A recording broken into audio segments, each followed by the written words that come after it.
দর্শক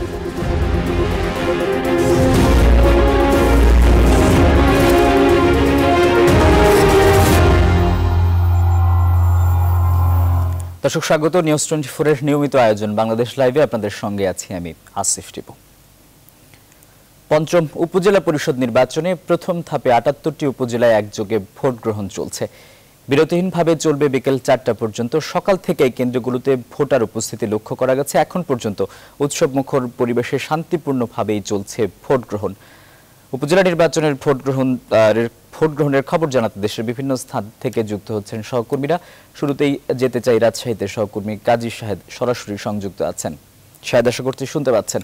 রাজশাহীর ৮ উপজেলায় ভোট গ্রহণ চলছে, পরিবেশ কেমন দেখছেন? ভোটার উপস্থিতি কেমন? বেলা বাড়ার সঙ্গে সঙ্গে সেটি বাড়লো কিনা, সব মিলিয়ে একটু পরিবেশ সম্পর্কেও জানতে চাই।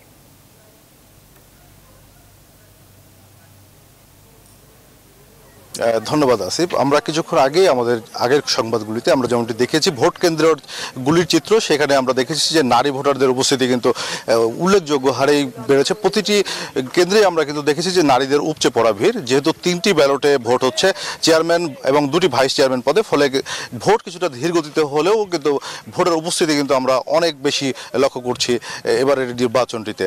এবং সেই তানোর উপজেলাগুলিতে আমরা আছি এবং সেগুলি যে কেন্দ্রগুলিতে গিয়েছি আমরা, সেখানে কিন্তু দেখেছি যে ভোটারদের ব্যাপক উপস্থিতি। আমরা এখন ভোট কেন্দ্রের ভেতরের চিত্র দেখানোর চেষ্টা করেছি। এবার একটু বাইরের চিত্র যদি দেখাই, সেখানে কিন্তু দেখছি যে আমরা আছি হাপানিয়া এলাকায়। এখানে একটি সরকারি প্রাথমিক বিদ্যালয়, যেখানে কেন্দ্রে কিছুক্ষণ আগে উত্তেজনা দেখেছি আমরা। এখানে বলা হচ্ছিল যে এখানে যিনি ওয়ার্কার্স পার্টির প্রার্থী আছেন শরীফুল ইসলাম, তিনি যেমনটি অভিযোগ করেছিলেন যে তার ভোটারদের বা সমর্থকদের ভোট কেন্দ্রে যেতে বাধা দেওয়া হচ্ছে। এরপরে কিন্তু আমরা দেখছি বিজিবি নির্বাহী ম্যাজিস্ট্রেটের নেতৃত্বে তারা কিন্তু এখানে টহল দিয়েছেন। আমরা দেখেছি যে ভোট কেন্দ্রের বাইরে কিন্তু বিজিবি সদস্যরা অবস্থান করছেন। ভোটাররা যাতে নির্বিঘ্নে ভোট দিতে পারেন এবং শান্তিপূর্ণভাবে এখানে ভোট দিতে পারেন, সেই ব্যাপারটি কিন্তু আইনশৃঙ্খলা বাহিনীর সদস্যরা নিশ্চিত করেছেন। এবং এখন পর্যন্ত রাজশাহীর যে 8টি উপজেলার খবরাখবর আমার কাছে, সেখানে কিন্তু আমরা দেখেছি কোথাও কিন্তু অপ্রীতিকর ঘটনার কোনো খবর কিন্তু পাওয়া যায়নি। আমরা একটু কথা বলতে চাই, আমাদের সঙ্গে এখানে আছেন ওয়ার্কার্স পার্টির প্রার্থী শরীফুল ইসলাম। তার সঙ্গে একটু জানতে চাই যে একটু যদি আপনি আমার সঙ্গে একটু যোগ দেন যে আপনি তো এইখানে ওয়ার্কার্স পার্টির প্রার্থী, চেয়ারম্যান প্রার্থী, ভোটের সার্বিক পরিবেশ কেমন দেখছেন এবং দয়ের ব্যাপারে আপনি কতটা আশাবাদী? এখানে পরিস্থিতি, আমি প্রায় 2 ঘন্টা 3 ঘন্টা ধরে কমপ্লেন পাচ্ছি, আমার আসতে দেরি হয়েছে। এখানে একজন প্রধান শিক্ষক রবিউল সহ আলাউদ্দিন সহ আরও 8-10 জন লোক আমার প্রায় 700 ভোটকে ভোট দিতে দেয় নাই।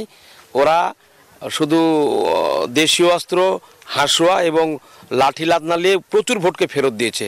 আমি আসার পরে এবং সাংবাদিক ভাইরাও কিছু দেখলেন, তারা অভিযোগ করেছে সরাসরি যে আমাদেরকে লাঠি লাদনা দিয়ে ফেরত দেওয়া হয়েছে, আমাদেরকে ভোট দিতে দেওয়া হচ্ছে না। এবং আমরা যে স্লিপটা বাসা থেকে এনেছিলাম সেই স্লিপটা ওরা ছিঁড়ে ফেলে দিয়েছে। এখন আমরা ভোটটা দেবো এরকম কোনো পরিস্থিতি পাচ্ছি না দেখতে। তা আপনি তো কি আইন শৃঙ্খলা বাহিনীর কাছে তো কিছুক্ষণ আগে অভিযোগ করেছিলেন, তারা কি বললেন না? কিন্তু আমরা তো দেখছি যে এখানে এখন পর্যন্ত শান্তিপূর্ণভাবেই ভোট গ্রহণ হচ্ছে। হ্যাঁ, এখন বর্তমানে শান্তিপূর্ণভাবে ভোট গ্রহণ হচ্ছে। আমি এসেছি, তারপরে আপনারা এসেছেন, আর এখানে আইন শৃঙ্খলা বাহিনী আসাতে এখন বর্তমানে খুব ভালো ভোট গ্রহণ হচ্ছে। তবে ওনারা বলছেন, এখানকার স্থানীয় লোকজন বলছেন যে আপনারা যাওয়ার সঙ্গে সঙ্গে এখানে আবার নাকি মারধর শুরু হবে। এমনি আপনি জয়ের ব্যাপারে কতটা আশাবাদী? এখানে তো মাত্র 2 জন প্রার্থী, আপনারা আওয়ামী লীগের প্রার্থী আছেন একজন, আর আপনি প্রার্থী। আমি আশাবাদী যে আমার যদি 10-20 হাজার ভোট এদিক ওদিক হয়েও যায়, তারপরেও ইনশাল্লাহ আমি নিশ্চিত যে আমি এখানে বিজয় হব, জিতবো। ধন্যবাদ আপনাকে। আসিফ, আপনি শুনছিলেন যে প্রার্থী যিনি ওয়ার্কার্স পার্টির শরীফুল ইসলাম, তিনি বলছিলেন যে তার সমর্থকদের বাধা দেওয়া হচ্ছে। আমরা আবারও একটু এখানে দেখানোর চেষ্টা করি। যদি এখানে দেখবেন যে কিছুক্ষণ আগে কিন্তু ভোটার সংখ্যা খুবই কম ছিল, এখন কিন্তু সেটি বাড়তে শুরু করেছে এবং অনেক ভোটার কিন্তু এখন ভোট কেন্দ্রে আসছেন। আমরা একটু যদি ভোটারদের সঙ্গে কথা বলার চেষ্টা করি, এখানে যারা আছেন তারা কেমন দেখছেন ভোট কেন্দ্রে। আপনি তো এই অঞ্চলের ভোটার, তো কেমন দেখছেন ভোটের পরিবেশ? সকাল থেকে খুব ভালো পরিবেশ বা ভালো সুষ্ঠুভাবে ভোট হচ্ছে, কোনো গ্যাঞ্জাম নাই বা কোনো কিছু হয়নি। না, কোনো গ্যাঞ্জাম হয়নি। ধন্যবাদ আপনাকে। আমরা একটু দেখানোর চেষ্টা করি যে বিজিবি টহল কিন্তু কিছুক্ষণ আগে বেড়েছে। সকালে যেহেতু ভোটারের উপস্থিতি কিছুটা কম ছিল, এরপরে কিন্তু আইন শৃঙ্খলা বাহিনীর সদস্যরা এখানে এসেছেন এবং এখানে পরিবেশ কিন্তু একেবারে শান্তিপূর্ণভাবে ভোট গ্রহণ চলছে। এখানে আইন শৃঙ্খলা বাহিনী যারা আছে তারা নিশ্চিত করতে যাচ্ছেন যে যাতে শান্তিপূর্ণভাবে ভোটাররা তাদের ভোটাধিকার প্রয়োগ করতে পারেন। আমরা সেটি দেখছি যে এখানে কিছুক্ষণ আগে যে উত্তেজনাটি ছিল সেটি কিন্তু এখন আর নেই, ভোটাররাও যেমনটি বলছেন। আমরা একটু আরবার দেখছি যে বিজিবির যে টহল সেই গাড়ি, সেগুলি কিন্তু এখানে পরিস্থিতি কিছুটা সামাল দিয়ে তারপরে তারা চলে গেছেন। ফলে এখানে যেটি হচ্ছে যে মূলত উৎসবমুখর পরিবেশে কিন্তু রাজশাহীর উপজেলাগুলিতে ভোট গ্রহণ চলছে এবং এই যে ভোটারদের উপস্থিতি সেটি কিন্তু এখানে একেবারে উৎসবমুখর পরিবেশে সবগুলো উপজেলাতে ভোট হচ্ছে। আপনার মাধ্যমে আরেকটু তথ্য দিচ্ছে, রাজশাহীর গোদাগাড়ি উপজেলা যেখানে আছে সেখানে কিন্তু দিনের বেলায় কিন্তু যে শুরুতেই যখন সকাল 8টায় ভোট গ্রহণ শুরু হয় তখন আমরা দেখেছি যে সেখানে ভোটার উপস্থিতি খুবই কম ছিল, পরবর্তীতে ধীরে ধীরে সেখানে বাড়তে শুরু করেছে। আরেকটি বিষয়, আমরা আছি যেহেতু বরেন্দ্র অঞ্চলে, এখানকার বেশিরভাগ মানুষই কিন্তু শ্রমজীবী, তারা হচ্ছে কাজ শেষ করে হয়তো ভোট কেন্দ্রগুলিতে আসবেন। ফলে বিকেলের দিকে দুপুরের পরে বলা মূলত কিন্তু ভোট কেন্দ্রগুলিতে উৎসবমুখর পরিবেশে এবং উপচে পড়া ভিড় হবে এমনটি বলছিলেন প্রিজাইডিং অফিসার যারা এখানে দায়িত্বপালনরত আছেন। তবে এখন পর্যন্ত রাজশাহীর যে 8টি উপজেলায় ভোট গ্রহণ হচ্ছে সেখানে কিন্তু কোনো রকম অপ্রীতিকর ঘটনার খবর আমরা পাইনি। আসিফ, এই ছিল রাজশাহীর তানোর থেকে আমার কাছে সর্বশেষ।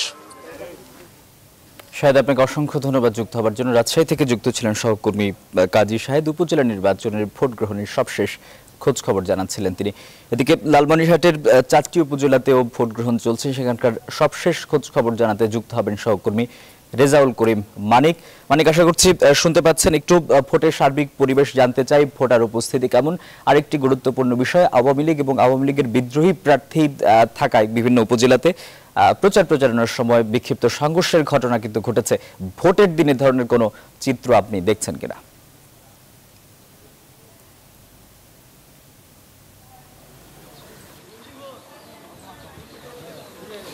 আসিফ, আপনাকে ধন্যবাদ। আপনি যেমনটি বলছিলেন, লালমনিরহাটের 4টি উপজেলা পরিষদ নির্বাচন সকাল 8টা থেকে শুরু হয়েছে। একটি বিষয় জানিয়ে দেই যে লালমনিরহাটে 295টি ভোট কেন্দ্রে একযোগে এই ভোট শুরু হয়েছে। আমরা প্রথম 10টার বুলেটিনে ছিলাম লালমনিরহাট সদর উপজেলা, এখন আমরা অবস্থান করছি লালমনিরহাটের কালীগঞ্জ উপজেলাতে। কালীগঞ্জ উপজেলা হাজরানী উচ্চ বিদ্যালয়ে আমরা অবস্থান করছি। এখানে আপনি দেখতে পাচ্ছেন যে ভোটারদের উপস্থিতি তেমন দেখা যাচ্ছে না, কারণ সকাল থেকে আমরা দেখছি অন্ততপক্ষে 10 থেকে 12টি ভোট কেন্দ্রে আমরা গিয়েছি এবং কিছু কিছু ভোট কেন্দ্রে ভোটার উপস্থিতি লক্ষ্য করা গেলেও অধিকাংশ ভোট কেন্দ্রতেই ভোটার উপস্থিতি খুব কম আমরা দেখতে পাচ্ছি। আরেকটি বিষয় বলে রাখি যে কালীগঞ্জের তুরভান্ডার নসরুদ্দিন উচ্চ বিদ্যালয়ে কিছুক্ষণ আগে একটি বিশৃঙ্খল ঘটনা এটা আমরা সংবাদ পেয়েছি এবং হাতীবান্ধারও 2টি কেন্দ্রে আমরা বিক্ষিপ্ত একটা বিচ্ছিন্ন ঘটনার আমরা সংবাদ পেয়েছি। আসলে ভোটার উপস্থিতি কেন কম, আমরা এই হাজরানী উচ্চ বিদ্যালয়ের প্রিজাইডিং অফিসারের সাথে কথা বলতে চাই। আপনাকে নিশ্চয় স্বাগত। আপনি তো এই ভোট কেন্দ্রের প্রিজাইডিং অফিসার। আসলে এই ভোটার উপস্থিতি এত কম মানে কেন? ভোটার উপস্থিতি কম কেন এটি আসলে আমি স্পেসিফিকভাবে বলতে পারছি না, তবে আমরা আশাবাদী যে আশা করি কিছুক্ষণ পর থেকেই হয়তো বা ভোটার উপস্থিতি বাড়বে। কারণটা হচ্ছে যে সমস্ত ভোটার ভোট দিয়ে যাচ্ছেন তারা দেখতে পাচ্ছেন যে আমাদের ভোট কেন্দ্রের পরিবেশ খুবই ভালো এবং তারা আশাবাদ ব্যক্ত করছেন যে সকলেই স্বতঃস্ফূর্তভাবে ভোট দিতে আসবে এবং এই যারা ভোট দিতে আসছেন তারা ভোট দিয়ে তারা বলছেন যে আমরা বাকিদেরকেও গিয়ে অতি দ্রুত ভোট দিতে আসতে বলবো। এই কেন্দ্রে মোট ভোটার সংখ্যা কত এবং কতগুলো ভোটে পর্যন্ত পড়েছে? এ কেন্দ্রে মোট ভোটার সংখ্যা হচ্ছে 2356, এর মধ্যে পুরুষ ভোটার হচ্ছে 1211 জন এবং মহিলা ভোটার 1145 জন। এ পর্যন্ত কতগুলো ভোট পড়েছে? এ পর্যন্ত প্রায় 600 ভোট কাস্ট করছি আমরা। আইন শৃঙ্খলা পরিস্থিতি নিয়ে আপনার কোনো? না, এখানে আইন শৃঙ্খলা পরিস্থিতি অত্যন্ত ভালো, কারণ এটা বাউন্ডারি ওয়াল দিয়ে ঘেরানো এই কেন্দ্রটা এবং এখানকার পুলিশ সদস্য আছেন এবং আনসার বাহিনীর সদস্যরাও পর্যাপ্ত পরিমাণে আছেন। এখন পর্যন্ত কোনো বিশৃঙ্খল ঘটনার এখানে সূত্রপাত ঘটেনি আর কি। ধন্যবাদ আপনাকে। আসিফ, আমরা কথা বলছিলাম যে লালমনিরহাটের কালীগঞ্জ উপজেলার হাজরানিয়া উচ্চ বিদ্যালয়ের প্রিজাইডিং অফিসারের সাথে। উনি বলছিলেন যে ধীরে ধীরে ভোটার উপস্থিতি বাড়তে পারে, তবে আমরা আমরা দেখতে পাচ্ছি একটি ভোটারদের একটা লাইন দেখতে পাচ্ছি। আমরা একজন ভোটারের সাথে কথা বলতে চাই। আসলে আপনি ভোট দিতে এসেছেন, তো ভোটের পরিবেশ আপনি কেমন দেখতে পাচ্ছেন? ভোট তো আমরা দিতেছি এবং ভোটের পরিবেশ আছে, এখানে কোনো গণ্ডগোল নাই, নাই, সুষ্ঠুভাবে চলছে। ধন্যবাদ আপনাকে। আপনি তো তরুণ ভোটার, তো এই বছর কি প্রথম ভোট দিতে যাচ্ছেন, তো কেমন আপনার অনুভূতি? জি আলহামদুলিল্লাহ, আমি নতুন ভোটার। আমি জীবনের প্রথম ফার্স্ট টাইম আজকে ভোট দিতে আসলাম। তো আমি ভোট দিতে পেরে খুবই আনন্দিত।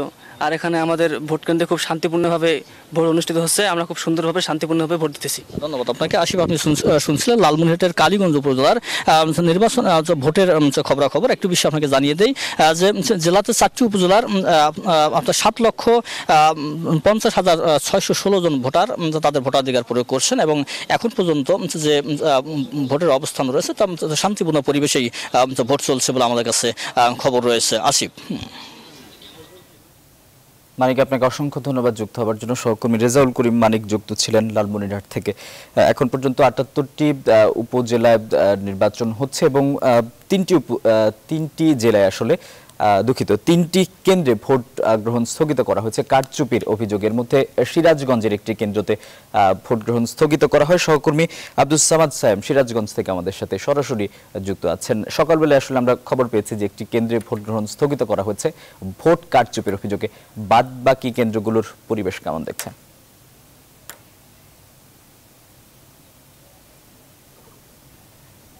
আসিফ, আপনি জানেন যে প্রথম ধাপ উপজেলা পরিষদ নির্বাচনে সিরাজগঞ্জে 7টি উপজেলায় নির্বাচন হচ্ছে। তার মধ্যে 3টি উপজেলায় ইতিমধ্যে বিনা প্রতিদ্বন্দ্বিতায় নির্বাচিত হয়েছে 3 জন চেয়ারম্যান। আমি এই মুহূর্তে আছি সিরাজগঞ্জ সদর উপজেলার সয়দাবাদ ইউনিয়নের মুলিবাড়ি স্কুলে। এখানে যে আপনি পরিবেশটা আমি দেখতে পাচ্ছি, আসলে ভোটারের উপস্থিতি খুবই কম। 2-1 করে ভোটার আসছেন এবং তারা ভোট দিয়ে চলে যাচ্ছেন। বিশেষ করে পুরুষ ভোটার সংখ্যাটাই কম দেখা যাচ্ছে এবং মহিলা 2-1 করে আসছেন। আমি সকাল থেকে যে কয়েকগুলো কেন্দ্রগুলো দেখেছি প্রায় সবগুলোতে একই অবস্থা। কিন্তু সবচেয়ে বেশি যে লক্ষণের বিষয় যে আইন শৃঙ্খলা পরিস্থিতিটা খুবই স্বাভাবিক ছিল। তবে এর মধ্যে একটা অপ্রীতিকর ঘটনা এবং ভোট জালিয়াতের অভিযোগে কিন্তু শহরের একটি কেন্দ্র স্থগিত রয়েছে। আমি যে কেন্দ্রে আছি এই কেন্দ্রের প্রিজাইডিং অফিসারের সাথে একটু কথা বলতে চাচ্ছি। আসলে আমি তো দেখতে পাচ্ছি যে আপনার এখানে ভোটার উপস্থিতি কম। কেন ভোটার উপস্থিতি? এখন দুপুরের টাইম তো, কিন্তু সকালবেলা প্রচুর ভিড় ছিল এবং এ পর্যন্ত 400-500 ভোট কাস্ট হয়েছে। কত এনে ভোটার হলো 2700। কতগুলা কাস্ট হয়েছে? কাস্ট হয়েছে এই 400-500, আনুমানিক 400-500 মতো কাস্ট হয়েছে। এবং সবাই যে এখানকার কর্ম এলাকা তো বাজার ঘাট করে এবং দুপুরে লেবার শ্রেণীর লোক বেশি আছে, তারা আসবে। আশা করছি যে ভোট আরো উপস্থিতি বাড়বে আর কি। আসলে আসিফ, প্রিজাইডিং অফিসার যেমন বলছেন যে ইতিমধ্যে 3 থেকে 400 ভোট কাস্ট হয়েছে এবং এখন দুপুরে লোকজন আসলে বিরতিতে গেছে, সেই জন্য ভোটার সংখ্যা। আমি আর কথা বলবো যে এই ইউনিয়নের আমলিক নেতা, সাধারণ সম্পাদক এবং এই ইউনিয়নের চেয়ারম্যান, আসলে আমি ওনার সাথে একটু কথা বলতে চাচ্ছি। আসলে আপনার এই ইউনিয়নের ভোটার উপস্থিতি কম কেন? আসলে আপনারা জানেন যে মূল যে নির্বাচন উপজেলা চেয়ারম্যান তিনি বিনা প্রতিদ্বন্দ্বিতা নির্বাচিত হয়েছে। এই কারণে আসলে ভোটারদের আগ্রহ কম। তবুও আমরা দলের পক্ষ থেকে আমরা ভোটারের কাছে গিয়েছি, আহ্বান জানাচ্ছি যে ভোট যাকে দাও না কেন তোমরা ভোট কেন্দ্রে এসে, এবার ভোট পাবে নিরপেক্ষ, তোমরা ভোট কেন্দ্রে এসে ভোট দিতে পারবা। আর আসলে এই সময় লাঞ্চের টাইম, সকালে মহিলাদের উপস্থিতি বেশি ছিল। আমাদের বিশ্বাস যে লাঞ্চের পরে পুরুষটা যেহেতু তারা কৃষি এলাকা কর্মজীবী এলাকা, লাঞ্চের পরে আমাদের আশা যে লাঞ্চের পরে পুরুষ ভোটার সংখ্যা বাড়বে। আসলে আসিফ, সবাই যেমন এটা বলছেন যে এই দুপুরের সময় দেখে ভোটার উপস্থিতি কম, দুপুরে পরে ভোটার উপস্থিতি বাড়তে পারে। আসলে যেটা বিষয় যে স্থানীয় মানুষজন বলছেন যে আইনশৃঙ্খলা পরিবেশ সুষ্ঠু রয়েছে এবং তারা যারা ভোট দিয়েছেন তারা সুষ্ঠুভাবে ভোট দিয়ে বাড়ি ফিরছেন। তো এই ছিল আমার কাছ থেকে সিরাজগঞ্জ থেকে ভোটের সর্বশেষ খবর। ধন্যবাদ আসিফ। সায়েম, আপনাকে অসংখ্য ধন্যবাদ যুক্ত হওয়ার জন্য। সিরাজগঞ্জ থেকে যুক্ত ছিলেন সহকর্মী আব্দুস সামাদ সায়েম। বাংলাদেশ লাইভের সময় হলো একটা বিরতির, ফিরছে একটু পর, সঙ্গেই থাকুন।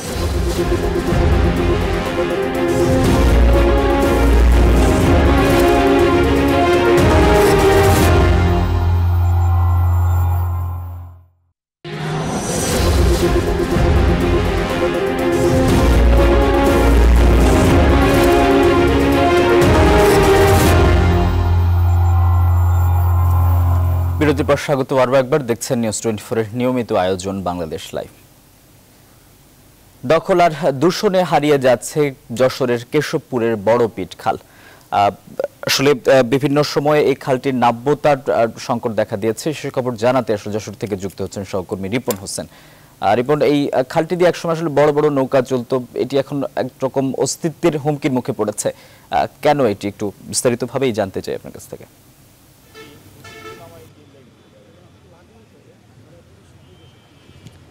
ধন্যবাদ আসিফ টিপু।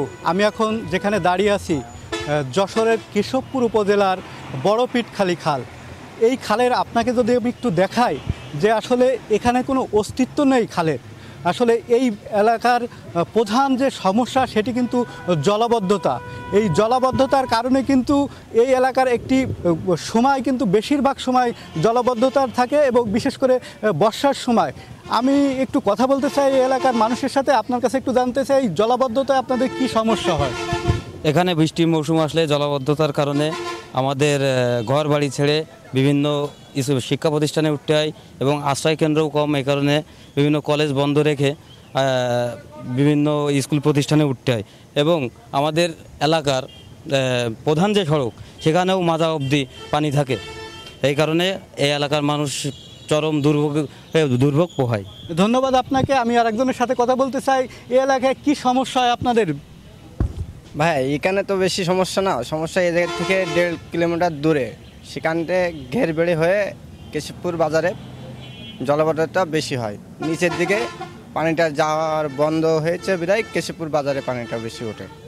ধন্যবাদ আপনাকে। আমি আরেকজনের সাথে একটু কথা বলতে চাই, যে নদী নিয়ে কাজ করে, এই এলাকার জলাবদ্ধতা নিয়ে কাজ করে। আপনি তো জলাবদ্ধতা নিয়ে কাজ করেন, তো এই এলাকার কী সমস্যা দেখেন আপনি? ধন্যবাদ। এই এলাকায় প্রায় 3 যুগ যাবৎ জলাবদ্ধ। এই জলাবদ্ধতার কারণে মানুষের সামগ্রিক জীবনযাত্রা ব্যাহত হয়, মানুষের বসতবাড়ি ক্ষতিগ্রস্ত হয়, ফলদ বনজ বৃক্ষ ফসলাদি যোগাযোগ ব্যবস্থা বিচ্ছিন্ন হয়, শিক্ষা প্রতিষ্ঠানের ক্ষতি হয়, মানুষকে অন্যত্র কাজের সন্ধানে আশ্রয়ের জন্য চলে যেতে হয়। ধন্যবাদ আপনাকে। চাচা, আমি একটু আপনার কাছে জানি এই এলাকায় কি সমস্যা হয় জলাবদ্ধতায়? ওই গের বেড়ি করা হয়েছে বলে সব তলায় যায়, লোকজন সবাই স্কুলে কলেজে ওঠে, এই সমস্যা। ধন্যবাদ আপনাকে। আমি আরেকজনের সাথে একটু কথা বলতে চাই, এই এলাকায় তো জলাবদ্ধতা সৃষ্টি হয়, তা জলাবদ্ধতা সৃষ্টি হয় কেন?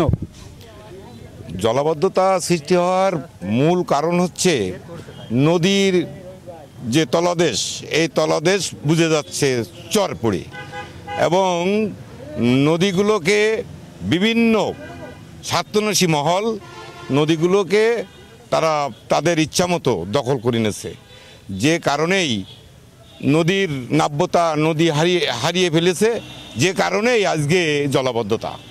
এর একটিমাত্র কারণই হচ্ছে নদীর নাব্যতা হারানো, এবং নদীর নাব্যতা যতক্ষণ না সৃষ্টি করা হবে ততক্ষণ আমাদের বাঁচার কোনো লাইন নেই, কোনো উপায় নেই। আমরা তো দেখছি যে খাল দখল হয়ে রয়েছে, যে খালের কোনো অস্তিত্ব নয়। সেক্ষেত্রে যে পানি যাওয়ার একটা রাস্তা, যে খাল, এই খালগুলো দখলের কারণে কিন্তু জলাবদ্ধতার হয়, এটা আপনি কি মনে করেন? তা তো অবশ্যই জলাবদ্ধতার নদীকে শাসন করার কারণেই, এবং বিভিন্ন স্বার্থন্বেষী মহল তারা নদী খাল, যে আমরা যে জায়গাটি দাঁড়িয়ে আছি এটাও তো নদী, এটা হচ্ছে হরিয়ার নদীর শাখা খাল, এটা এইভাবে দখল এবং চারিপাশে দখল হতে হতে হতে হতে এইভাবে সংকুচিত হয়ে গেছে, পানি সরার কোনো লাইন নেই, যে কারণেই এই জলাবদ্ধতা। ধন্যবাদ আপনাকে। আমি আরেকটু জানি, এই খালগুলো কারা দখল করে? আসলে এই খালটা দখল করে যারা পাশ আউলি জমি জায়গা যাদের আছে তারাই নিজেরাই দখল, স্থানীয় লোকজন দখল করে। আপনি শুনছিলেন যে স্থানীয় লোকজন কিন্তু এই খালগুলো দখল করে। আমি যদি কয়েকজনের সাথে একটু কথা বলি, আসলে এই এলাকার জলাবদ্ধতার কি সমস্যা হয় আপনাদের? তাছাড়া একটু বলেন তো কি সমস্যা হয় আপনাদের? আমাদের এই জলাবদ্ধতার সমস্যা হলো পানি বেঁধে যায়, পানির সরার জায়গা নাই, কিছু ব্যবসায়ী লোক আছে তারা দখল করে নিয়েছে, এই জন্য পানি সরার সমস্যা। ধন্যবাদ আপনাকে। কি সমস্যা একটু বলেন? মানে চলাফেরায় অ্যাকচুয়ালি আমাদের অনেক কষ্ট করে, আমরা তো সাধারণ মানুষ, আসলে রাস্তাঘাটে যখন চলি তখন পর্যাপ্ত পানি থাকে, আমাদের চলাফেরার কি ব্যাপক কষ্ট হয়, এই আর কি। ধন্যবাদ আপনাকে। আমি একটু জানিয়ে রাখতে চাই যে এই প্রধান সমস্যা কিন্তু জলাবদ্ধতা। এই জলাবদ্ধতার মূল কারণ কিন্তু এই যে ড্রেনেজ ব্যবস্থা, খাল খননগুলো ঠিকমতো হয় না। তো এই ছিল যশোর থেকে আমার কাছে সর্বশেষ।